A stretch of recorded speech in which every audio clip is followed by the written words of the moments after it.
રાજ્યભરમાંથી અલગ અલગ જગ્યાએથી મતગણતરીની અપડેટ આપના સુધી સતત પહોંચાડી રહ્યા છીએ। નવસારી જિલ્લામાં સ્થાનિક સ્વરાજની ચૂંટણીની મતગણતરીની શરૂઆત થોડીક જ મિનિટોમાં થશે। કાઉન્ટડાઉન ચાલુ થઈ ચૂક્યું છે। તમામ રાજકીય પક્ષો જીતના દાવા કરી રહ્યા છે। જિલ્લાના કુલ 8 અલગ અલગ સ્થળોએ મતગણતરીની વ્યવસ્થા કરાઈ છે।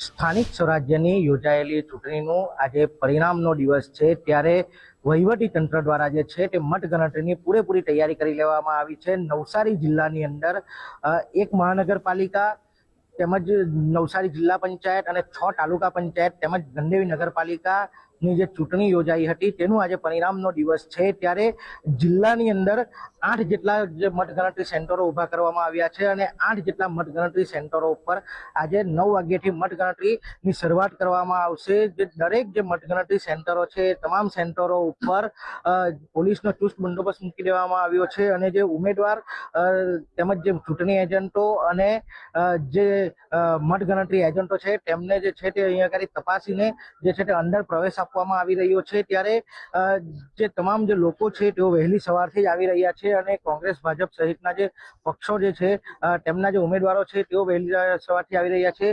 જો કે આ જે સમગ્ર પ્રક્રિયા છે તે શાંતિપૂર્ણ માહોલમાં પૂર્ણ થાય તે માટે વહીવટી તંત્ર હાલ સજ્જ બન્યું છે। સ્નેહલ પટેલ, ગુજરાત ફર્સ્ટ, નવસારી।